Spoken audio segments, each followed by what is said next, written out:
Hello and welcome to the GBTA broadcast studio. I'm Suzanne Neufang, CEO of GBTA, coming to you from Toronto and Canada 2022 conference.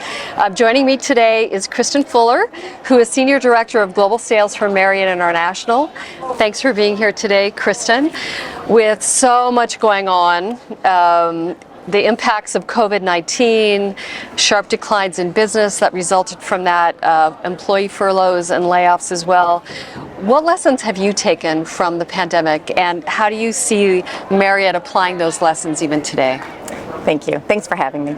I think open dialogue, flexibility, and transparency have certainly been really important as we worked alongside our customers to navigate a global pandemic.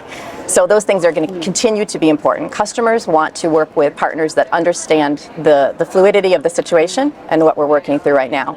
In terms of the hunt for talented associates to work at our hotels, that's still an ongoing issue. We want to attract and retain talent, and so we are putting together one-time incentives. We're looking to promote the hotel industry, the hospitality industry, as a viable career field for students that are coming out of school. I've been with Marriott for almost 30 years. Wow. My first job was a sales manager at a Residence Inn. I was hooked. So I think to continue to tell that story is going to be really important to move us out of the current situation. I think lessons like yours over the course of those decades at one company are certainly pretty amazing, and so thank you for your service as well as for your longevity in our industry. I think as we now come to this stage of both pandemic and other things happening in the world, significant inflation is one of the concerns that is on people's minds. So what is the current impact on hotels, and how might that impact business travel pricing specifically going forward? Well, you know, I mean, it's in the news. Inflation is at a 30-year high. I think it's reported at 5.7% here in Canada and even higher in the U.S. The CBC News did a report saying that the price of groceries are up 7.5%. So you have to be very thoughtful when you think about hotels are purchasing food and beverage, linen, cleaning supplies, contract services, everything, energy. So those costs have to be considered as we think about pricing for 2023 and beyond. We've largely had flat rates for the last 2 years, so it's a lot to think about moving forward, and we want to be responsible because we have to put the money in to be able to deliver the level of quality that our customers are used to. We also have to not only grow the top line, but we have to understand where that comes down to the bottom line, because our owners need that flow through to be able to invest in the capital, invest in the product, like this beautiful hotel that's hosting us this week. Major renovations we have to recover from before we were in the pandemic.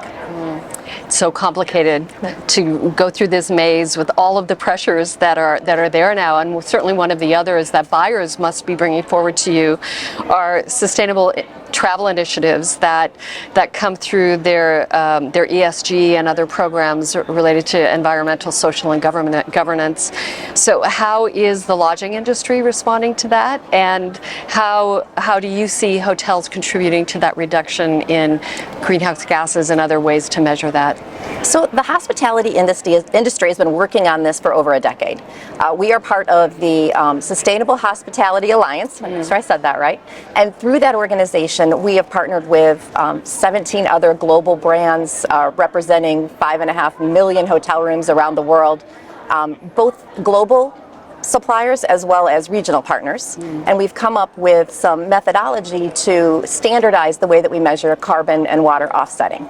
So it's really important, I think, that customers understand that they have these resources out there, that any hotel can participate. The tools are free to use, and I think that we have a lot of focus on that. At Marriott specifically, we have a Serve 360 initiative, and we have a lot of commitments that we've put in place by 2025 to reduce our water, to reduce our carbon, to reduce food waste, to reduce other waste. So we have all kinds of goals and commitments that we've put out there, and you can find those at Marriott.com using looking for our global Serve 360 website. I'm sure many will go looking for that data now, so thank you so much. And thank you so much, Kristen, for joining us at the GBTA broadcast studio here in Toronto, Canada.